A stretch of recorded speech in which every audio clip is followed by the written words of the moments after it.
Greetings, everyone. This is Live Life Well TV host Robert Landau. We are back with another episode of a show here that we call Top 10. Each and every week, we take a different look at a different top 10 list. And this episode's list is certainly no exception. It's very special indeed.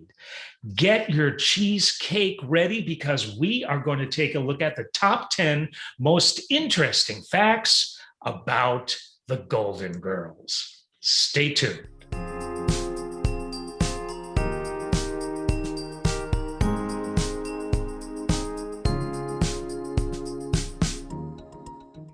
We would like to acknowledge Paradecom, and these are 10 interesting facts about the Golden Girls, many of which you might not have known before, and understand they're in no particular order, but we're going to start with number 10. I got to tell you, I don't know about you, but the Golden Girls still continues to be one of my favorite shows on TV.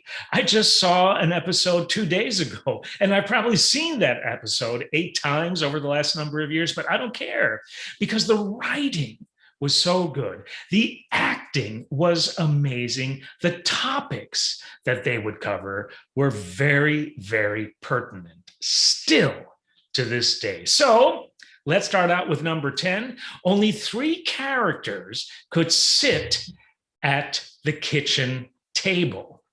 The set actually wasn't big enough for all 4 characters to sit side by side, and producers and directors didn't want any of the Golden Girls to have their backs to the camera, understandably so, which is why one of them often sat on a stool near the table. If you think about it, that happened a lot. Additionally, Beatrice Arthur wasn't always seated in the center of whoever was at the table because she was so tall and had priceless facial expressions. She was amazing. Here's number 9, Estelle Getty, who played Dorothy Zbornak's mother.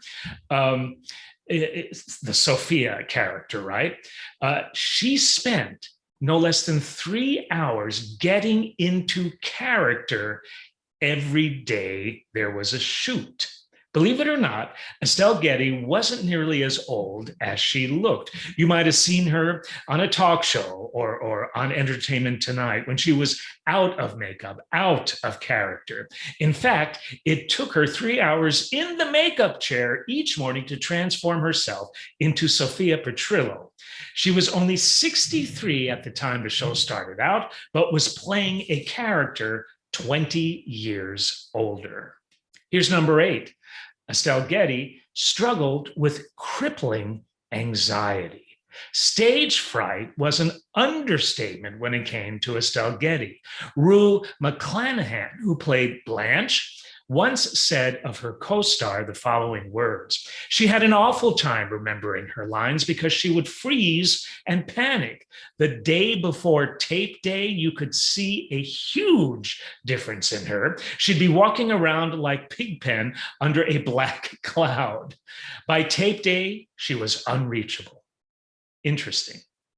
Here's number 7. The house that you would see at the beginning of every episode was not really in Miami. The first bit of the Golden Girls that you might not have known, that first bit there, the opening of every show, is the fact that the house in the show was not located where the show was supposed to take place, which was Miami. That house is actually located in Brentwood, Los Angeles. And of course, all interior scenes were filmed at a studio in Hollywood. That'd be really cool if you lived in the Golden Girls house, right? Number 6, Beatrice Arthur actually detested cheesecake. Despite Dorothy, Rose, Blanche, and Sophia always bonding over that creamy, luscious dessert, in real life, Beatrice was not a fan of cheesecake at all. I want to tell you, I was fortunate enough to see a taping of the Golden Girls, and I even went backstage. And B. Arthur walked right by me. And from what I remember, I think we said hello. She was tall. Look up how tall she was. I don't even know, but I remember when she passed me, I just looked up. She was statuesque and really had this energy and presence about her. But it was so much fun watching a taping.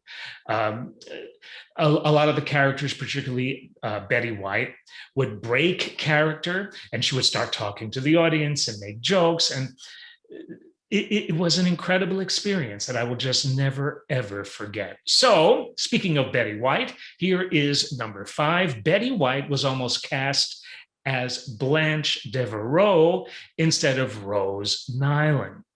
Uh, Quote, you get a lot of scripts mailed to you and not too many of them are good, but when this one came along, it just hit the spot and they sent it to each one of us, Betty White recalled back in 2010. She went on to say, they sent it to me with the idea of me doing Blanche. Jay Sandrich, who was our director for most of the Mary Tyler Moore shows, said to me, if Betty said, if Betty plays another nymphomaniac, because remember, she played Sue Ann Nivens, the weather lady on the Mary Tyler Moore show, and she was a bit of a nymphomaniac on that show. But Jay said, if Betty plays another nymphomaniac, they are going to think it is Sue Ann Nivens all over again. He said, why don't we switch them? Meaning have Rue McClanahan play Blanche Devereaux and Betty White play Rose Nyland. Because if you think about it, if you remember Maude with Beatrice Arthur and Rue McClanahan, Rue played, oh my goodness, I can't remember the name of the character, but it was her next door neighbor, Maude's next door neighbor. And it was a bit of a Rose Nyland, Betty White character. So they both played against the opposite of who they played in popular series before. Here's number 4, the iconic song that began each and every episode that I'm sure you well remember. Why don't you sing it for me? Go ahead. Good. You don't want me to sing it to you, I'm telling you. But of course, the name of the song was Thank You for Being a Friend, was not the producer's first choice for the theme song of the Golden Girls. They approached the publishing company for Bette Midler's song, Friends, great song of hers, but it was too expensive. Eventually, the producers remembered an Andrew Gold's song by the name of Thank You for Being a Friend. Jim Colucci, author of Golden Girls Forever, an unauthorized look behind the lanai, revealed, and he said these words, they licensed it and hired a session singer named Cynthia Fee.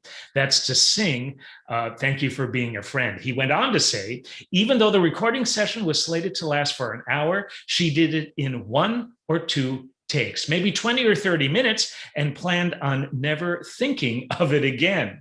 The irony is that thanks to unions, every time your song gets played, you get paid. So this job she did on a random weekday back in 1985 had put her kids through college and then some.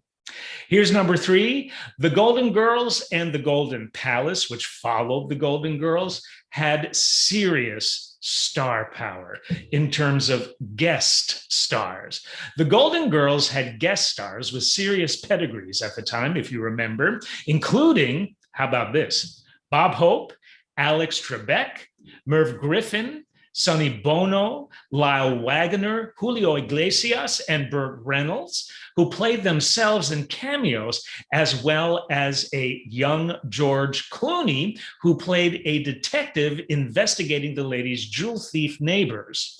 Jerry Orbach, the great actor on TV and Broadway star, played a former flame of Dorothy's, and Mickey Rooney made an appearance as Sophia's boyfriend.